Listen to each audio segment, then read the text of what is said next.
ইন্ডিয়ার সেনাপ্রধান আমাদের বিরুদ্ধে যুদ্ধ ঘোষণা করে বলেছে ইউনুসকে স্বীকার করে না।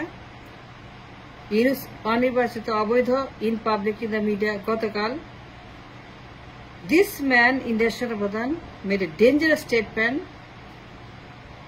যে সে ইউনুসকে স্বীকার করে না, সম্পর্ক রাখবে না, কিছুই করবে না।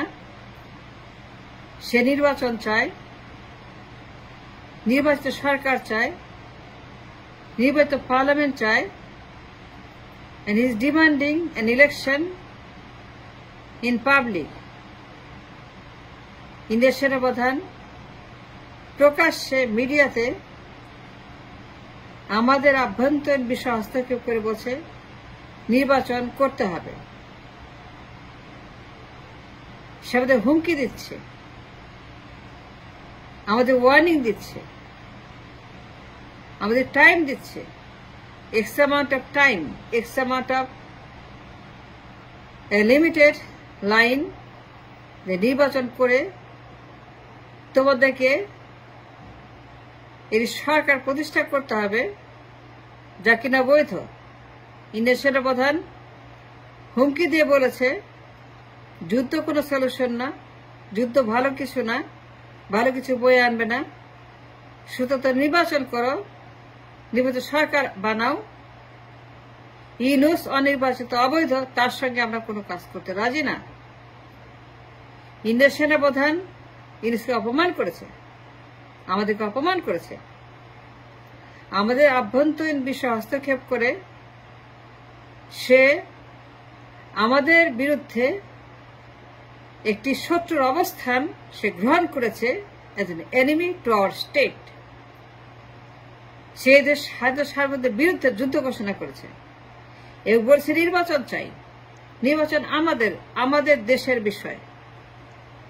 কিন্তু একজন ফরেনার, একজন ফরেন কান্ট্রি ম্যান, সে বলছে নির্বাচন চায়, আমাদের নির্বাচন তারা চায়। This is sedition is a criminal act for him to say anything like that। ইন্ডিয়ার সেনাপ্রধান কখনোই বলতে পারে না আমার নির্বাচন কবে হবে এবং কিভাবে হবে। and that man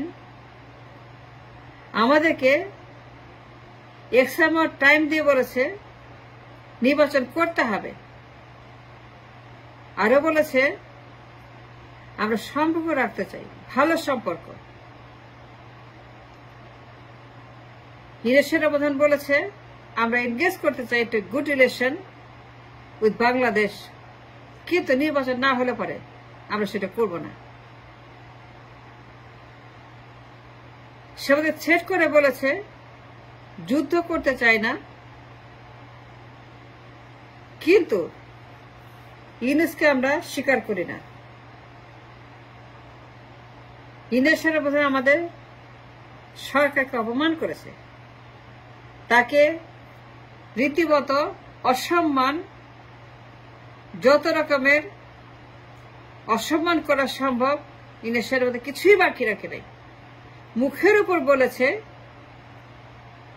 বার্তা দিয়েছে ইউনুস মাস্ট গো, তাকে সরাও, তাকে খেদাও, সে থাকতে পারবে না, তাকে মানি না, তাকে মানব না, নির্বাচন করা, সরকার আনো।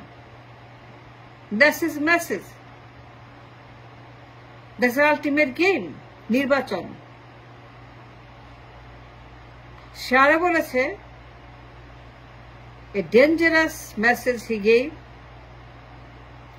inclusive participatory। এর মানে কি বোঝেন? এর মানে হচ্ছে যে বিএনপি, আওয়ামী লীগ, জাতীয় পার্টি সবাইকে এর নির্বাচন। কি বলতে চাইছে এই সন্ত্রাসী? কি তার বার্তা, কি তার ডিমান্ড, কি তার ভিশন, কি তার target?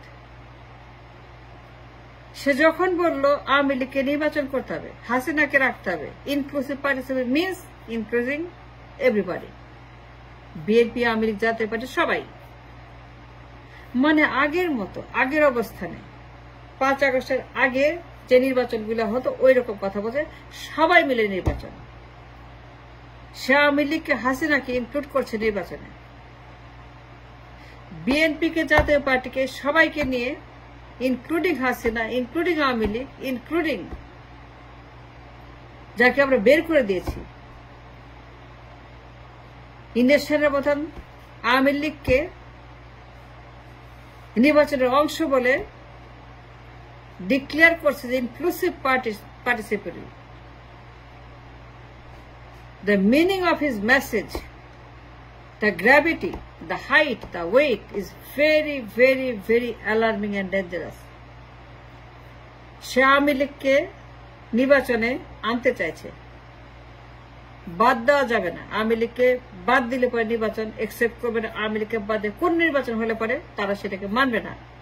This is message, clear message. সে বলতেছে ইনক্লুসিভ পার্টিসিপেটরি মানে আওয়ামী লীগ এবং বিএনপি এবং জাতীয় পার্টি সবাই আগের মতো। সে ডিমান্ড করছে নির্বাচন এক্স অ্যামাউন্ট অফ টাইমের মধ্যে একটা বৈধ সরকার সে চায়, দেখতে চায়, যার সঙ্গে সে নর্মাল সম্পর্ক স্থাপন করবে ইন্ডিয়া, এবং সেই সরকারে থাকবে আওয়ামী লীগ, বিএনপি, জাতীয় পার্টি, লাল পার্টি, নীল পার্টি, হলুদ পার্টি, কমলা পার্টি, গোলাপি পার্টি, কালো পার্টি, সব পার্টিকে নিয়ে আগের মতো নির্বাচন করবে। তার মানে কি 5 আগস্ট পূর্ববর্তী বাংলাদেশ যে ফ্যাসিস্ট বাংলাদেশ ছিল, অরাজক, আমাদেরকে আবারও সেই আগের অবস্থানে ইন্ডিয়ার সেনাপ্রধান ফেরত নেওয়ার জন্য পাগলা হয়ে গেছে, এবং সেই জন্য সে যুদ্ধের হুমকি দিয়ে বলছে যুদ্ধ কোনো সলিউশন না। সে যুদ্ধের নাম নিয়েছে, যুদ্ধের ডাক দিয়েছে, যুদ্ধের কথা বলছে, it's a threat. Hasina office যে টেপগুলা ছাড়ে, হাসিনা টেপের যে মেসেজ এবং তার যে মেসেজ হুবহু এক হয়ে গেছে। হাসিনা যা বলে সে তাই বলে, হাসিনা যে মেসেজ দিয়েছে তার মেসেজ সেম। হাসিনা যা করতে বলে এই টেপের মধ্যে সেম কথাগুলো সেনাপ্রধান বলছে হাসিনার মতোই। হাসিনা বলে টুসকে ঢুকে পড়বে। সে প্রধানমন্ত্রী, সে পদত্যাগ করে নাই, সে এখনো লিগাল প্রধানমন্ত্রী, সে এখন পর্যন্ত রাষ্ট্র ক্ষমতায় আছে। সে ঢুকবে, সে গণভবনে যাবে, সে আবারও রাষ্ট্র চালাবে, সে বৈধ প্রধানমন্ত্রী, সে কখনোই অবৈধ হয় নাই, পদত্যাগ করে নাই, কোনো প্রমাণ নাই। এই যে তার ক্লেমগুলি শেখ হাসিনা, সেম সেম কথা কিন্তু ইন্ডিয়ার সেনাপ্রধানের মুখে। সুতরাং it's a very dangerous, scary message and situation from India's side. তা যুদ্ধের কথা বলছে, তা যুদ্ধের প্রস্তুতি নিচ্ছে। নির্বাচন যদি না হয়, যদি ইউনুসকে আমরা না সরিয়ে দেই এবং নির্বাচন করে আওয়ামী লীগ, বিএনপিকে, জাতীয় পার্টিকে আবার পার্লামেন্টে না বসায়, তাহলে পরে তারা কি করবে সে কথাটা বলে দিয়েছে। সুতরাং আমি মনে করি যে it's a clear threat to our nation as a whole. সুতরাং ইউনুসের এখন কি করা উচিত? একটা জবাব দেওয়া, অফিসিয়াল একটা জবাব দিয়ে তাদেরকে জানানো উচিত যে আমাদের নির্বাচন আমরা করব, তোমরা কোন হরিদাস পাল, মিস্টার সেনাপ্রধান তুমি কোথাকার কোন হরিদাস পাল, কোথাকার হরিদাস পালের কি তুমি কি ছিটতাছ, কি করতেছ, তুমি কোথাকার কোন, আমার নির্বাচন আমরা করব, আমি বৈধ না অবৈধ তুমি বলার কি? ডক্টর ইউনূসের বলা উচিত তুমি যে বলতেছ আমি অবৈধ, অনির্বাচিত, এই দেশটা কি তোমার, বাংলাদেশ কি তোমার বাপের সম্পত্তি, তুমি কোন হরিদাস পাল আমাকে বলার? তুমি কেন আমাকে অবৈধ বলো, অনির্বাচিত বলো? এদিকে তুমি কে দিয়েছে? এটা বলা উচিত। ডক্টর ইউনূসের উচিত একটা জবাব দেওয়া অফিসিয়ালি, যে বক্তব্য প্রত্যাহার করতে হবে 7 ডেজের মধ্যে। প্রত্যাহার যদি না করো তোমার দূতাবাস বন্ধ করে দেব, তোমার সঙ্গে সম্পর্ক ছিন্ন করব, তোমাকে সত্য বলে ঘোষণা করব। যদি তুমি 7 দিনের মধ্যে বক্তব্য প্রত্যাহার না করো এবং উল্টাপাল্টা কথা বলা বন্ধ না করো। আমাকে নিয়ে, নির্বাচন নিয়ে, রাষ্ট্র নিয়ে যদি মাতব্বরি করায় বন্ধ না করো। তুমি কোথাকার হরিদাস পাল আমি জানি না, কিন্তু রাষ্ট্র আমি চালাই, আমার কথা রাষ্ট্র চলে। যতদিন জনগণ আমাকে ম্যান্ডেট দিয়ে রাখবে আমি আছি। আমি বৈধ না অবৈধ আমার জনগণ বলবে। তুই তোমার বক্তব্য প্রত্যাহার করো, যদি না করো দূতাবাস বন্ধ করে দিব, সম্পর্ক ছিন্ন করব এবং তোমাদেরকে আমরা শত্রু বলে ডিক্লেয়ার করে দিব। তোমাকে শত্রু বলে আমরা ঘোষণা করতে বাধ্য হব। বক্তব্য প্রত্যাহার করো, আমাদেরকে বাধ্য করবা না to go to that extreme. দূতাবাস কিন্তু বন্ধ করে দেব, দূতাবাস কিন্তু বন্ধ হয়ে যাবে, আমরা রাখবো না এই দূতাবাস। এই মেসেজ দিতে হবে।